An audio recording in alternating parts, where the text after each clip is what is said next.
हम असल में चीजों को देखते कैसे हैं? ये सब कुछ, ये पूरी दुनिया, ये सब प्रकाश का खेल है। एक ऐसी अनदेखी ताकत जो हमारी दुनिया को रोशन करती है। तो चलिए आज इसी दिलचस्प विज्ञान की दुनिया में उतरते हैं। अच्छा, चलिए एक बहुत ही आसान लेकिन गहरे सवाल से शुरू करते हैं। कभी सोचा है कि एकदम घुप अंधेरे कमरे में कुछ भी क्यों नहीं दिखता? मतलब क्यों देखना नामुमकिन हो जाता है? इसका जो जवाब है ना, वो हमारे देखने के पूरे साइंस की बुनियाद है। तो फिर सवाल उठता है, आखिर चीजें हमें दिखाई देती कैसे हैं? अब देखिए, मजे की बात यह है कि हम सीधे सीधे किसी चीज को नहीं देखते। नहीं, हम असल में उस रोशनी को देखते हैं जो उस चीज से टकराकर हमारी आंखों तक पहुंचती है। तो जब रोशनी ही ना हो तो ये पूरा प्रोसेस हो ही नहीं सकता, और बस इसीलिए घुप अंधेरे में सब कुछ गायब हो जाता है।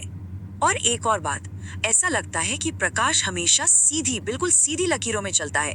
इसे हम प्रकाश की किरण या रे ऑफ लाइट भी कहते हैं। और इसका सबसे बढ़िया सबूत परछाई। सोचिए, जब कोई चीज रोशनी के रास्ते में आती है तो उसके पीछे एक साफ सुथरी परछाई बन जाती है। क्यों? क्योंकि रोशनी बेचारी मुड़कर उसके पीछे जा ही नहीं पाती। तो ठीक है, प्रकाश सीधा चलता है, लेकिन जब वो किसी चीज से टकराता है तब क्या होता है? क्या वो रुक जाता है? नहीं, वो उछलता है। और ये उछलना या कहें बाउंस होना, यही तो सारा खेल है। विज्ञान की भाषा में इसी उछलने को परावर्तन यानी कि रिफ्लेक्शन कहते हैं। जब रोशनी किसी चिकनी चमकदार सतह जैसे शीशे पर पड़ती है तो वो एक खास तरीके से, बिल्कुल प्रेडिक्टेबल तरीके से वापस बाउंस होती है, और इसी वजह से हमें एक साफ तस्वीर, एक प्रतिबिंब दिखाई देता है। हाँ, और ये बाउंसिंग ऐसे ही नहीं होती, इसके कुछ पक्के नियम हैं। परावर्तन के दो सीधे साधे लेकिन बहुत जरूरी नियम हैं। पहला तो ये कि रोशनी जिस एंगल पर सतह से टकराएगी, ठीक उसी एंगल पर वापस भी लौटेगी, बिल्कुल पक्का। और दूसरा, आने वाली किरण, जाने वाली किरण और सतह के बीच की सीधी लाइन, ये तीनों हमेशा एक ही प्लेन में होते हैं। मगर सोचिए, हर सतह सपाट या फ्लैट तो नहीं होती है ना। क्या होता है जब रोशनी किसी घुमावदार सतह से टकराती है? बस यहीं से प्रकाश का असली जादू शुरू होता है। इसे समझने का सबसे आसान तरीका है एक चमकदार चम्मच। चम्मच का जो अंदर धसा हुआ हिस्सा है ना, वो एक अवतल या कॉनकेव शीशे जैसा है, और जो बाहर उभरा हुआ हिस्सा है वो उत्तल यानी कॉन्वेक्स शीशे जैसा। कभी गौर किया है दोनों तरफ चेहरा कितना अलग अलग दिखता है? तो देखिए, होता क्या है, अवतल दर्पण यानी कॉनकेव मिरर रोशनी की किरणों को एक जगह इकट्ठा करता है, एक पॉइंट पर फोकस करता है।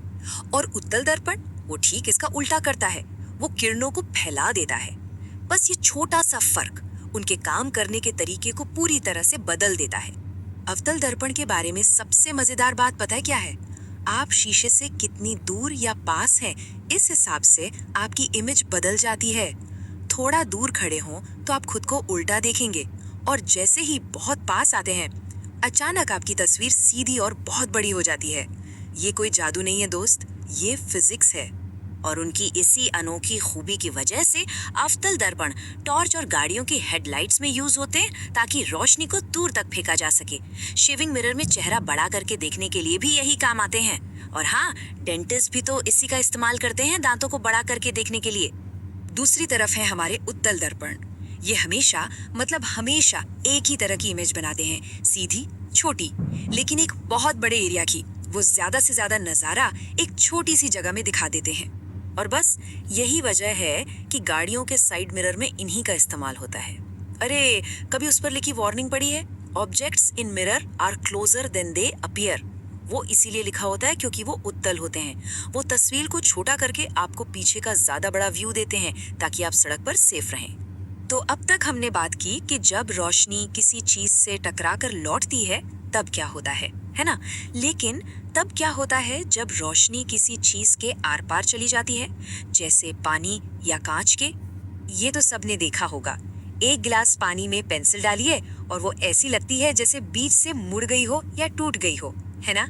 ये भी कोई धोखा या जादू नहीं है, ये फिजिक्स का एक और कमाल का करतब है।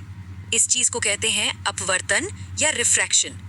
होता ये है कि जब रोशनी एक मीडियम से दूसरे मीडियम में जाती है, मान लीजिए हवा से पानी में, तो उसकी स्पीड बदल जाती है, वो थोड़ी धीमी हो जाती है, और इसी स्पीड के बदलने से वो थोड़ी सी मुड़ जाती है।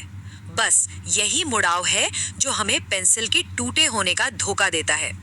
अब कोई चीज रोशनी को कितना मोड़ेगी, ये उसके अपवर्तनांक या रिफ्रैक्टिव इंडेक्स पर डिपेंड करता है। ये बस एक नंबर है जो बताता है कि उस चीज के अंदर रोशनी की स्पीड कितनी कम हो जाती है। तो जिसका रिफ्रैक्टिव इंडेक्स जितना ज्यादा, वो रोशनी को उतना ही ज्यादा मोड़ेगा। तो देखिए, ये सब सिर्फ किताबों की बातें नहीं हैं। ये परावर्तन और अपवर्तन यानी रिफ्लेक्शन और रिफ्रैक्शन, ये हर पल हमारे आसपास की दुनिया को बना रहे हैं। हमारी गाड़ी के शीशों से लेकर जो हमें सेफ ड्राइविंग में मदद करते हैं, डेंटिस्ट के औजारों तक, और यहाँ तक कि हमारे चश्मे के लेंस जो इसी रिफ्रैक्शन का इस्तेमाल करके हमारी नज़र को ठीक करते हैं, ये सारे नियम हर जगह हर पल काम कर रहे हैं। हमने आज प्रकाश को एक किरण के रूप में समझा, लेकिन असलियत इससे कहीं ज्यादा अजीब है। क्वांटम फिजिक्स हमें बताती है कि प्रकाश एक ही समय पर एक किरण भी है, एक लहर भी, और छोटे छोटे कणों की एक धारा भी है। ना दिमाग घुमा देने वाली बात। और ये हमें एक आखिरी सवाल पर लाकर छोड़ देती है। अगर प्रकाश खुद इतना पेचीदा और अजीब है, तो क्या ये दुनिया जिसे हम देखते हैं सच में वैसी ही है जैसी हमें दिखती है?